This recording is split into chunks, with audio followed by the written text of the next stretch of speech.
From Selfie, The Changing Face of Self-Portraits, Multimodal Text by Susie Brooks. All by your selfie. You can probably do it with your eyes closed. Point your phone camera at your face, press the shutter button, and bingo, a selfie. But next time you smile, hug a celebrity, and post the pic, spare a thought for Rembrandt van Rijn and Vincent van Gogh, among others. They never saw a smartphone or the internet, and most of them couldn't even tell you what a camera was. But they did all know about selfies. Back in the old days, selfies were more commonly known as self-portraits. Before photography was invented, people who wanted pictures of themselves, and could afford it, commissioned artists to paint their portraits. If you were an artist, it was even easier. You just looked in the mirror and painted what you saw.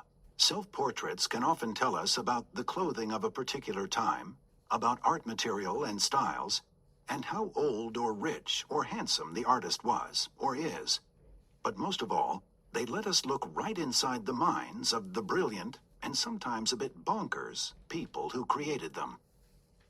Take Vincent van Gogh, who cut off a piece of his ear, but still thought it would make a nice picture. Rembrandt drew, painted, and etched his own reflection so many times, we can see almost every stage of his life. Albrecht Dürer. Dürer looks haughty and confident, with a stiff but elegant pose. His clothing is expensive, extravagant, and Italian in style.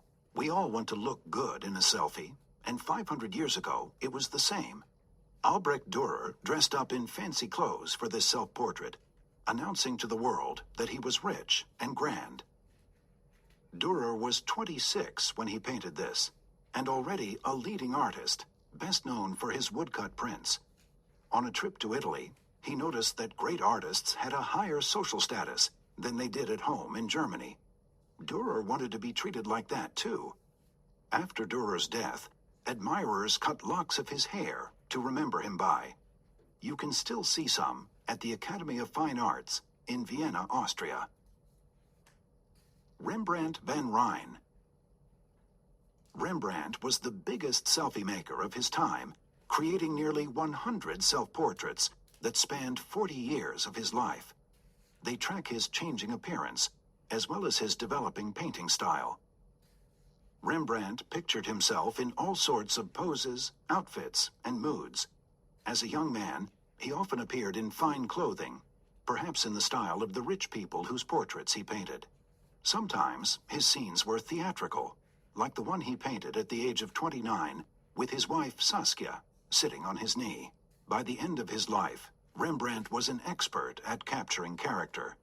He stripped away all the fancy dress and showed us simply Rembrandt the person. In his last self-portrait, aged 63, he seems sad, yet calm and dignified. We see him inside and out, with every lump, sag, and wrinkle on display. When experts examined his painting under X-ray, they discovered that the artist had made some changes. Originally, his hat was much bigger and all white, and his hands had held a paintbrush. Rembrandt painted over this detail, bringing all our attention back to his face. Elizabeth V.J. Lebrun. This lady looks pretty in her straw hat and pink dress. She has a gentle smile and a friendly and welcoming gaze.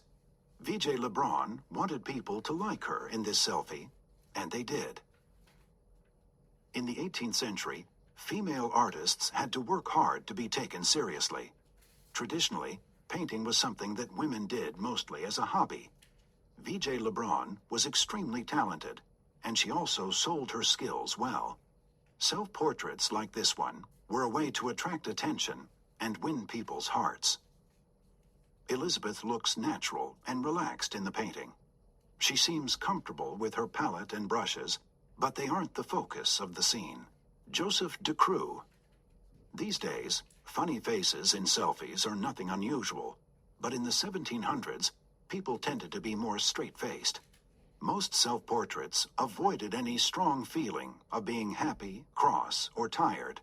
It was different for the artists on these pages, though. Joseph de Croo found traditional portraiture too prim and proper. Instead, he tried to capture the personalities of everyone he painted. In this self-portrait, he caught himself in the middle of a yawn. There's nothing shy or self-conscious about it. He pushes out his belly and opens his mouth wide, in a way that makes us want to yawn too.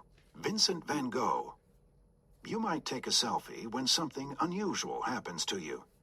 Van Gogh made this one after he cut a piece from his ear, following an argument with his friend and fellow artist, Gauguin. Can you see the bandage on the side of Van Gogh's head? The unlucky ear was actually the left one, but he was looking in a mirror when he painted this. Rather than hiding his injury, he made it the focus of the picture. His face looks as if he's lost in thought. Notice how Van Gogh used big, thick brushstrokes. They bring out the different textures of his clothes, fur cap, bandage, and bony face. Sometimes he squeezed paint straight from the tube onto the canvas, and it would take weeks and weeks to dry. Behind the artist, we see a Japanese print.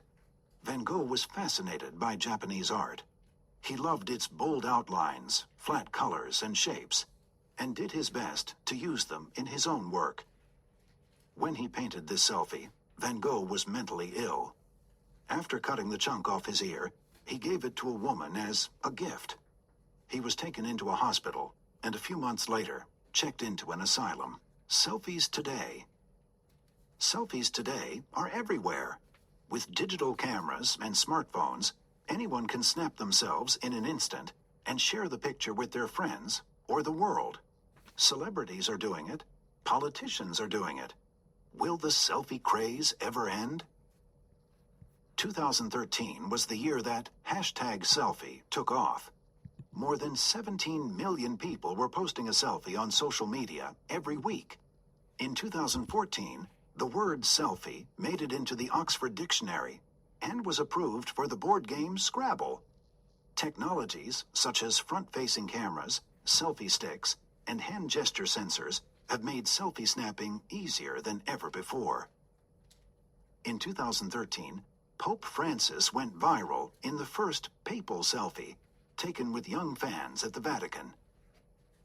When you post a selfie, you're displaying a view of yourself that you want other people to see. When artists make self-portraits, it's the same. So next time you pose, remember you have something in common with every famous face in this book.